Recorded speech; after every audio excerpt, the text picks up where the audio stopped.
Good evening and many thanks for joining us. You're watching QTV and we're broadcasting live from our studios on Caraba Avenue. This is the news with me, Ansmane Sonyasi. Our headlines this evening: President Adama Barrow presided over a two-day national stakeholder conference and donor forum on the implementation of the recommendations of the Truth, Reconciliation and Reparations Commission on Friday. At the same venue, the African Center for Democracy and Human Rights Studies and partners hosted a side event focusing on threats to regional stability with particular focus on Senegal and Sudan. In its National Situational Report to the ECOWAS Parliament's 2023 first ordinary session in Nigeria, the Gambia's delegation has told the Community Parliament that the Gambia's human rights situation has greatly improved. And the Gambia Public Procurement Authority and stakeholders from government and private institutions met on Thursday to validate the GPPA's 2023 Public Procurement Act and regulations. Stay tuned for more on these and other stories.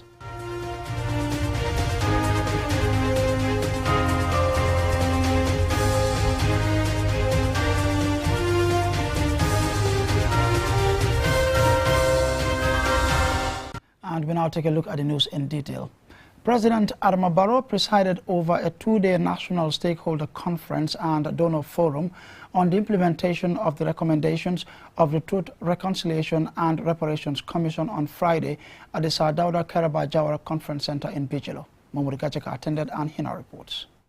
The conference is organized to mobilize resources to implement the recommendations of the TRRC.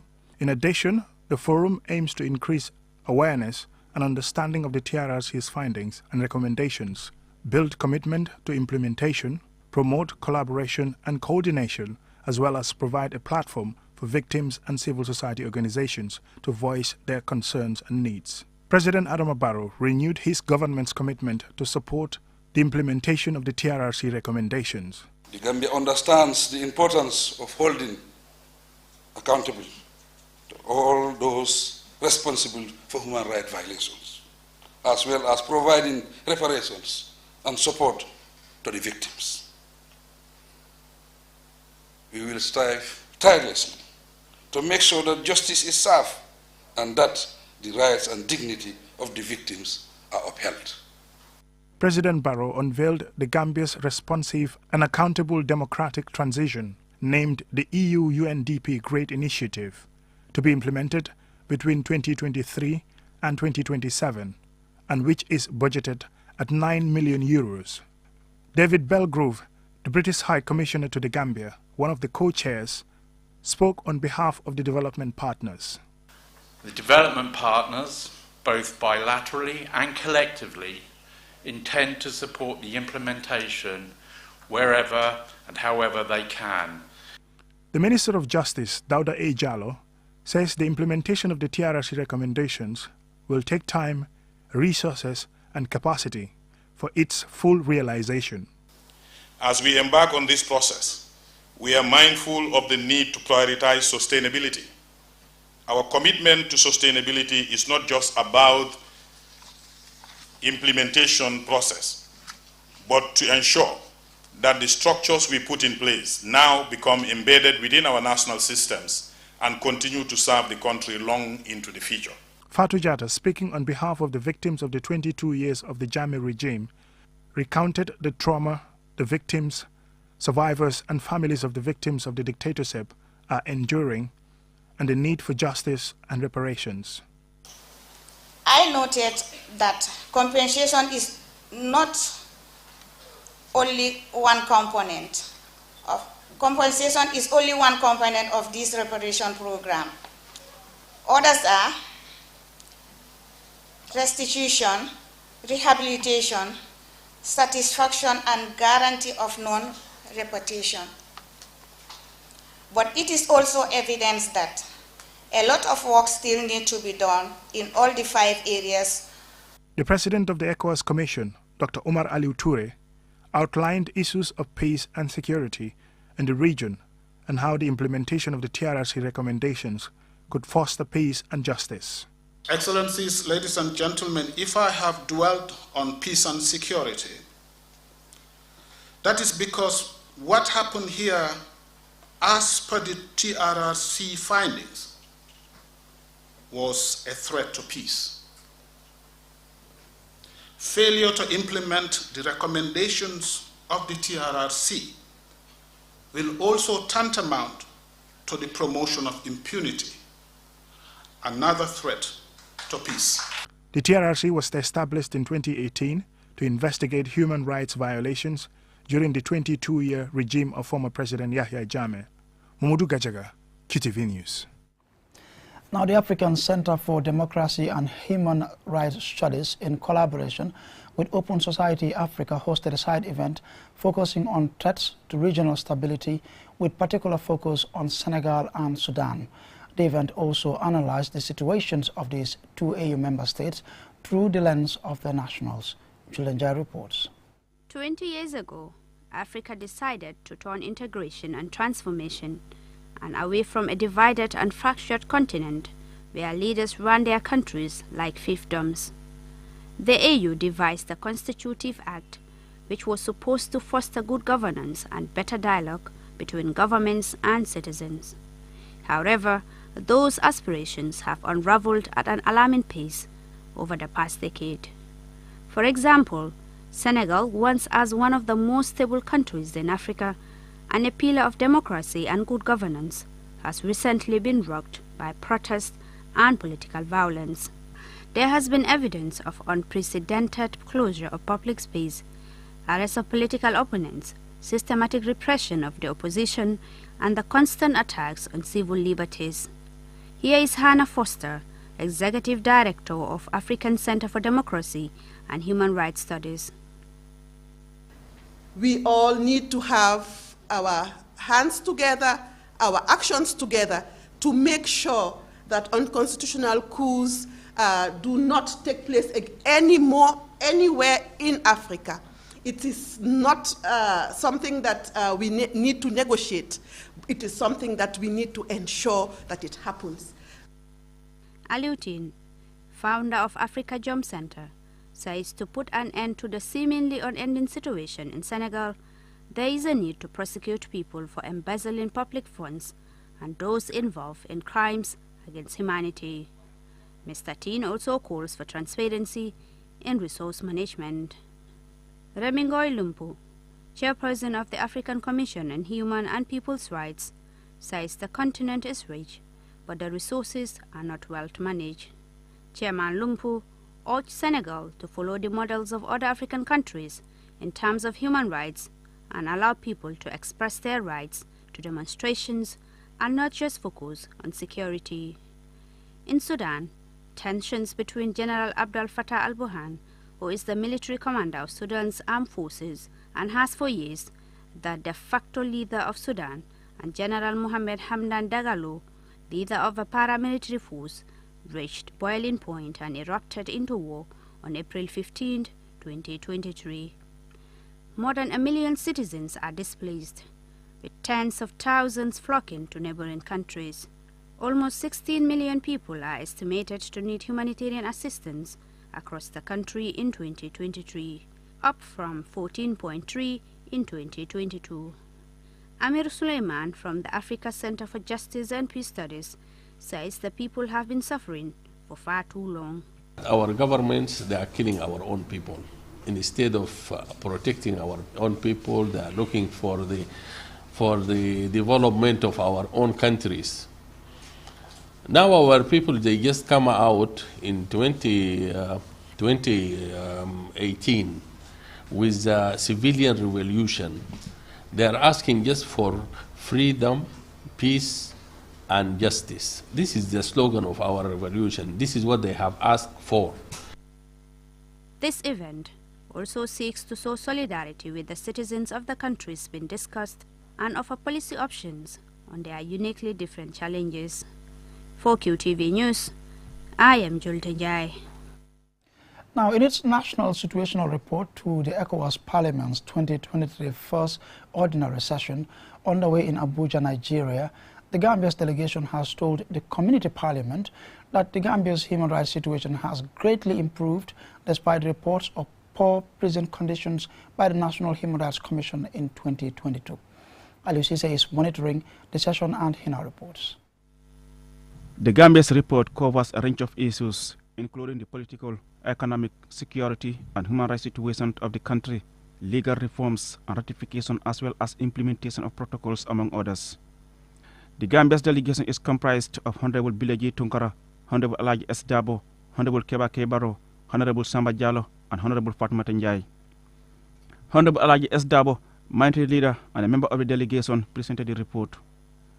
According to the delegation, the 2022 report of the human rights situation of the country by the National Human Rights Commission pointed to 0 incidents of arbitrary deprivation of life and other unlawful or politically motivated killings and disappearances, as was rampant under President Barrow's predecessor. Notwithstanding this accusation, the report highlighted some human rights issues such as harsh and life-threatening prison conditions caused by food shortages, physical abuse, lack of adequate medical care, and poor sanitary conditions. According to the delegation, the National Assembly Select Committee on Human Rights and Constitutional Matters has already started engaging the government and relevant stakeholders on some of the claims made in the report of the National Human Rights Commission, and this process is ongoing. On security situation, it may be recalled that about March 2022, an estimated 6,000 Senegalese and Gambian citizens that reside in villages along the border of the two countries have been forced to flee their homes and took refuge in other parts of the Gambia due to the intensified fighting between the Senegalese army and MFDC rebels in the Casamance region of Senegal, in an area less than 2 miles from the border. Since calm has returned to the area, the government of the Gambia has promoted the safe, voluntary, and dignified resettlement or integration of the displaced persons in various locations along the border in both countries. On political rights and civil liberties, the report stated that the government continues to maintain and recognize the Gambia as a secular society in which adherents of all faiths worship freely without any interference. The delegation informs the community parliament that there is an inter-party committee composed of all political parties, and its role is to determine the conduct of politicians during campaign, as well as mediate and dialogue between political parties when there is a problem. On legal reforms, the parliament was informed that the National Assembly has this year passed 2 acts that are fundamental to promoting human rights and upholding the rule of law in the country, namely the Prevention of Torture Act 2023 and the Mutual Legal Assistance in Criminal Matters Act of 2023. Reporting for QTV News, I am Aliou Cissé. And the report there by Aliou Cissé will lead us to the commercial break, but we will be right back. The Gambia National Coordinator and Co-Chairperson of the Africa Women Leaders Network, Muna Jawa, is pleased to inform the general public on behalf of the steering committee that the Gambia will be launching its national chapter on the 16th of May 2023. The event will take place at the exquisite Coco Ocean Resort and Spa Hotel and would be graced by His Excellency Adama Barrow, the President of the Republic of the Gambia. The Africa Women Leaders Network was constituted in 2017 by the African Union and the United Nations, supported by the Federal Republic of Germany and South Africa at the UN General Assembly. The network is an African-wide movement of women for the transformation and development of the continent through women's dynamic engagement and participation in decision-making at all levels of society, in line with the Africa Agenda 2063 and the Global Agenda 2030. 32 countries have launched their national chapter, and the Gambia is proud to be the 33rd. The event will be attended by a high-level delegation led by the AU Special Envoy and dignitaries from around the world. Together, we can create a brighter future for women in the Gambia and across the African continent.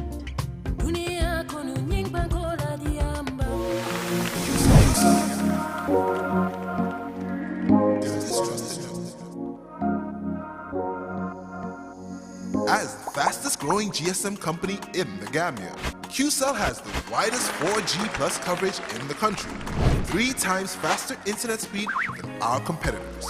So switch now and dial *335# and enjoy what true 4G feels like. QCell, Gambia's trusted network.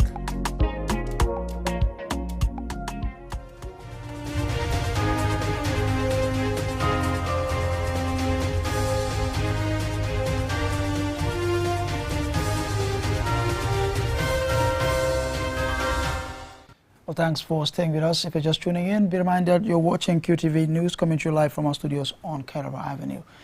Now, the Gambia Public Procurement Authority, GPPA, and stakeholders from government and private institutions met on Thursday to validate the GPPA's 2023 Public Procurement Act and regulations. William Camara has more. 48 procurement experts from the private sector and 35 government institutions are scrutinizing the draft GPPR 2023 after the passing of the new Public Procurement Act 2022. And in line with the reform agenda for the GPPA, the new regulations, among other things, seeks to ensure transparency, fairness, fight corruption, and deliver value for money. According to Fode Mjete, the Director General of GPPA, the document has been developed here, and for the first time, the institution is having a homegrown regulation by Gambians, unlike the 2019 regulations, which were developed by international consultants. DG Jaite thanked their partners, including the Ministry of Finance and Economic Affairs, the Gambia Revenue Authority, and staff for their efforts in preparing the document. The task was accomplished within 8 weeks. Committee meetings were scheduled on weekends, sometimes working very late hours. On behalf of the board and management of GPPA, I profoundly thank the committee for the sacrifice and love for country. By Ibrahim Job, a GPPA board member, says the event is another significant moment in the authority's transformation agenda. Mr. Job urged the participants to give their all. Some, if not all, of you have practical experience and in-depth understanding of both international donor and domestic procurement rules and regulations. It is expected that the outcome of your deliberations would add great value and make the regulation conform to international best practices.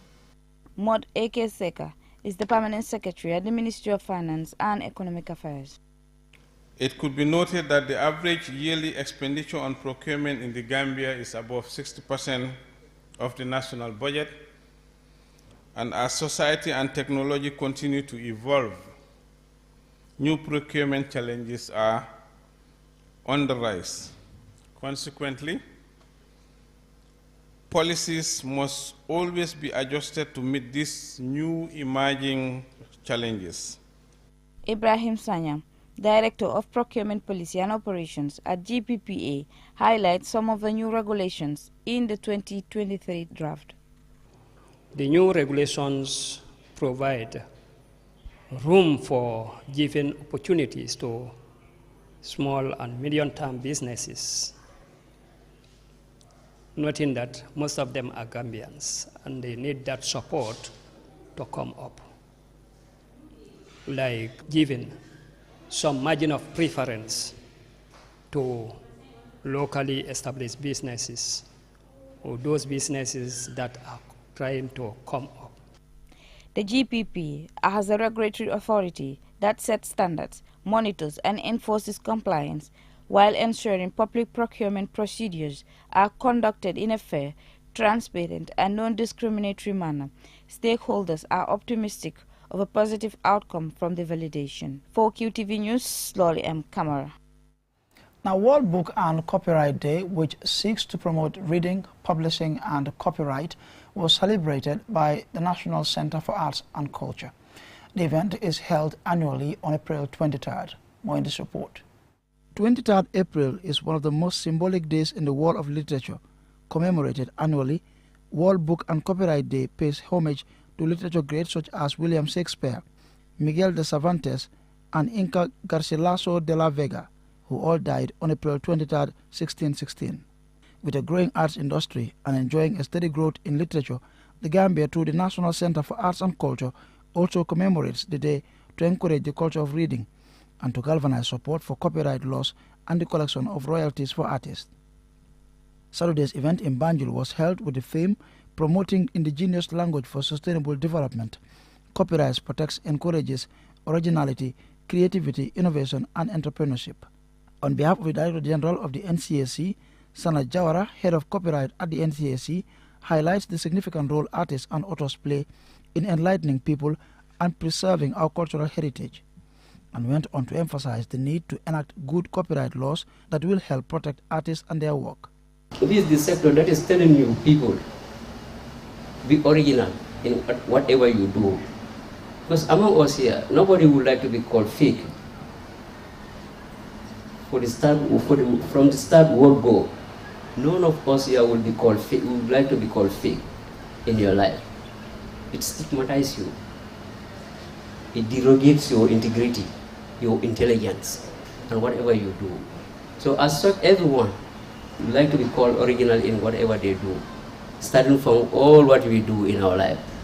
Guest speaker Edmond Allman of Eureka Music and Copyright Consulting Firm in Canada and music promoter Oko Drame said the day serves as a reminder that many lives can be positively impacted through the arts, and echoed Mr. Jawara's message for the institution of copyright laws. Focus on language allows an understanding of everything from your food to your dress to how you sing, right?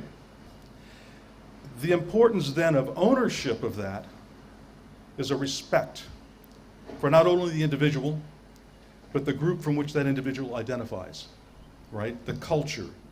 So we are red, like a red card in football. Nobody brings music here, and nobody will accept our music even in Senegal. This is one reason that what we share with Senegal, this cultural, they signed it already, that we have a cultural collaboration pact, but they don't play Gambian music on Senegal television because it's infringement of copyright. We do not register, we don't have registration. We do have with Senegal collaboration, but we collaborate with SADEV, which is run by Youssou Ndour and all that, but it's a foundation, that's not government. That's not government. Why do we have to work with a foundation as a nation? Simply because we don't have the experts. The day is also celebrated to encourage people worldwide to cultivate the habit of reading books, with a focus on promoting reading as the primary source of information and entertainment. World Book and Copyright Day was created by UNESCO on 23rd April 1995 as a worldwide celebration of books and reading. Ansmane Sonyasi for KTV News. Now, over the years, illegally set fires occur in many parts of the country, causing significant loss of forest cover, affecting humans, animals, and plants. Don Williams engaged some specialists about the impact of such fires in the North Bank region. In the Gambia, especially in the North Bank region, illegal bushfires mostly occur annually when the vegetation is dry after the rainy season, can cause some farmers to lose their produce and leave animals hungry when the grass they rely on for grazing is destroyed. Aminata Bujang, an agriculturist and farmer in training at the Gambia Songhai Initiative, GSI, says the menace of bushfires has been in existence for decades. Though it was practiced before we were born, but now the modern world is that when we cut our grass and clear our farm, we should not burn it. We should just pack it and leave it aside. As you see, bush burning affects the environment and also the animals as well. It also affects the soil because the microorganisms also survive on it. Bushfires are common in the North Bank region, and the perpetrators are hardly ever caught and prosecuted. Alpha Lee is a trading instructor at GSI. Nowadays, more especially in the rural areas, farmers, really have that concept that, bush burning is the, belief or the cultural practices that farmers are fond of doing since inception. So as far as agriculture is concerned, so we are saying like bush burning is causing a lot of effects, not to the society only, and also some of these other environmental hazards for both animals and then humans as well. Chief Francis Okonta is an agriculture teacher and farmer in Farafeni. He disapproves of some of the bad farming practices. Agriculturally, burning is not allowed. Agriculturally, burning is wrong. Agriculturally, burning is damaging to the soil. The Department of Agriculture can step in to educate farmers on soil protection. Because this burning we are talking about now is against soil protection. So the Minister of Agriculture can step in to use the extension workers that are serving in different localities in the rural areas to educate the farmers, train the farmers on soil conservation. Bush burning increases greenhouse gas emissions, contributing to climate change and global warming, ultimately depleting the ozone layer, among other negative impacts. To address these occurrences, there must be greater awareness among the public of the importance of our forest cover to all living organisms. Don Williams, QTV News, North Bank Region. And I'm afraid this is where we draw the curtains on this bulletin. But before we take a leave of you, here's a recap from main headlines. President Adama Barrow presided over a two-day national stakeholder conference and donor forum on the implementation of the recommendations of the Truth, Reconciliation and Reparations Commission on Friday. At the same venue, the African Center for Democracy and Human Rights Studies and partners hosted a side event on threats to regional stability with a particular focus on Senegal and Sudan. In its National Situational Report to the ECOWAS Parliament's 2023 First Ordinary Session in Nigeria, the Gambia's delegation has told the Community Parliament that the Gambia's human rights situation has greatly improved. And the Gambia Public Procurement Authority and stakeholders from government and private institutions met on Thursday to validate the GPPA's 2023 Public Procurement Act and regulations. That's all we have for you in this bulletin. Do join us tomorrow for more news. Thanks for watching. To implement